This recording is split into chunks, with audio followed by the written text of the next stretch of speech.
What do you know about where he would hang out downtown? He used to, according to informants, he used to hang around the Greyhound bus depot, 6th in Los Angeles. The one on 6th in Los When Angeles. he was on 6th in Los Angeles, he used to hang out there. That was his comfort zone. He was a street person, hung out with all the other street people down there, and he kept a locker. That's where he used to keep his kill kit. Uh-huh. He kept the locker inside there. That's where he kept his guns, his black jacket, his clothes. Yeah. We called it his kill kit in a duffel bag. And when he got arrested, he had the receipt as well. So we did a search warrant and got all the stuff out of the locker. Wow. I want to clarify, when he came back on that final day on August 31st, 1985, uh, Phil Carlo tells me that he arrived at the station down on 7th, down by further east, the new one, the new No. station, No. because that photo was portrayed in his book, and I asked him about that. I That said, station wasn't even operating then. I didn't think so. No, it wasn't even there. It was right there at 6th in Los Angeles. That's what. Thank you for clarifying Yeah. that. So did you ever learn from him? Uh, where he hung out downtown? Where did he stay, or did he talk about places? Different flop houses around there. Different, just Skid Row hotels. Uh, and That's he right. and he just get around town in his stolen cars and just cruise around He wherever. had one car that he bought later on during this reign of terror. He bought a Grand Prix, Yeah. and he used it one time. Uh huh. What can you tell me about the timeline on that last day when he showed up at the station and Elena Espinoza, contact the desk, please. Elena Espinoza, contact the desk. he realized his photo was plastered all over. Now he's been identified. No, he hadn't realized that yet when he came in. Uh-huh. That morning, he found out. He was actually en route during the night. Yeah. The photo went out, so he hadn't seen it until he got into the bus depot that morning. And I tell people it was kind of like, if they remember their history in high school better than I did, the Trojan horse theory, where the Trojans built this great big horse made out of wood. When the Spartans came, then a surprise, they got him from the inside. Yeah. Well, our informants told us, you're not going to catch him around a bus depot. And the guy made sense. He says, because you're going to put undercover cops down there.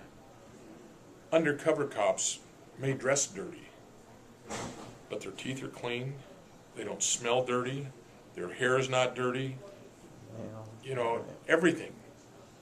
He says, make them out easy. They'll stick out like a sore thumb. So we had cops all around that place. We used LAPD's SID team. And so Richard came in. They're looking for him from the out to walk into the bus depot. And we knew that that's where he hung out. We knew that's where he liked to buy weed. And so we had cops all around the depot. What we did not know, he'd actually been cited on Wednesday the 28th Oh. for riding a motorcycle without a license. But we didn't know, they didn't know, we didn't have an identification on him, so he got cited right there. And he took the motorcycle to Arizona. The motorcycle broke down. He told the trucker, hey, give me a ride into town, you can keep the motorcycle. So he took him into town. He went looking for his brother. Right. Brother wasn't there, so he got on the Greyhound bus. He came back.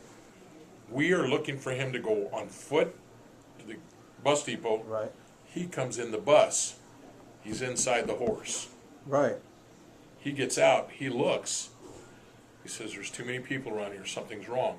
He goes out the way the bus came in.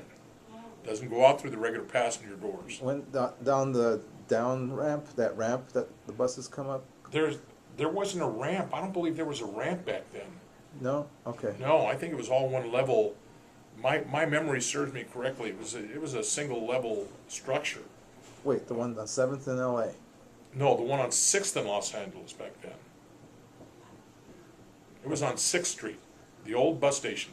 The new one's down by Alameda. Yeah, that's right. Okay. That's right. Okay. And this one, where the buses would come in the back, he went out that door Okay. and took off.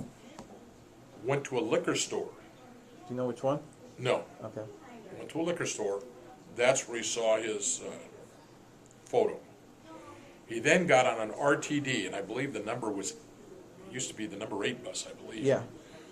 Comes down Olympic Boulevard from downtown LA. Where did he catch it? Do you remember? Downtown LA, and when he got to Olympic and Soto, Uh-huh.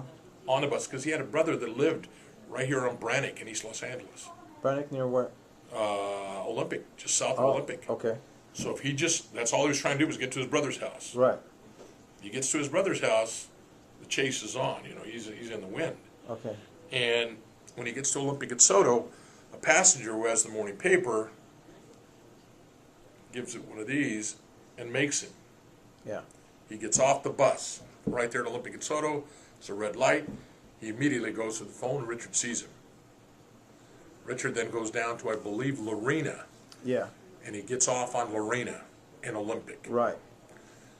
Then he starts his run. He ditched the bag too, didn't he, around there? No, he didn't. Well, we recovered a bag inside the Greyhound bus depot. He had a small bag with him that we recovered when he went over a wall. Okay. But he started running because the man had now flagged somebody down. I believe it was from the gas company, Okay. and he saw the truck coming around. Well, now he's running, and he's running through yards, over fences.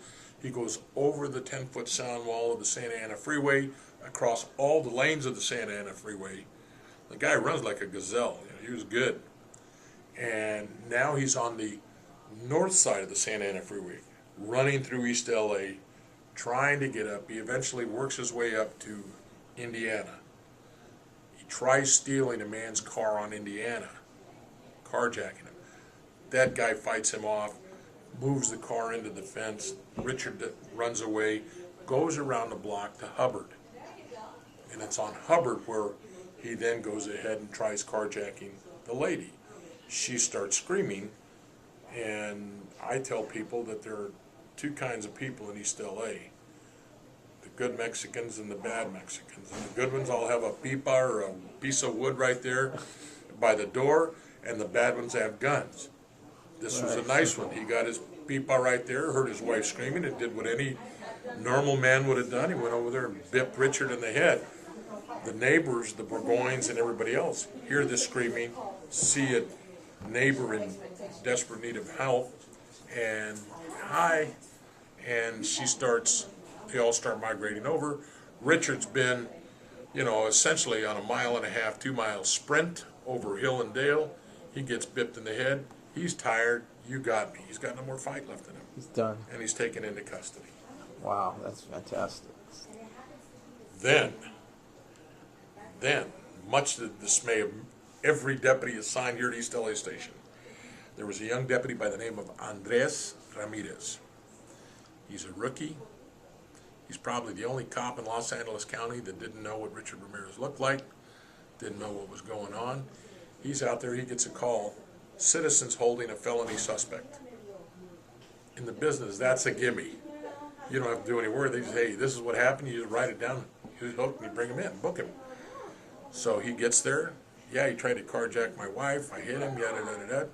So they hook him up, put him in the backseat of the car, call paramedics so they can get his head, because he's bleeding. So the paramedics come, they put the turban on him. Here come the Blue Meanies from LAPD. And a good friend of mine today, the guy's name is George Lopez. Uh-huh. Not the comedian. But George Lopez comes up with his cops because where they caught him is just a half a block into the county area. Right. And George, they've been following 911 calls. Guy jumping over fences, what's going on. So they've been following the calls. His trail. Trail. And they come up and they say, yeah, that's the guy we're chasing. He says, get him, guys.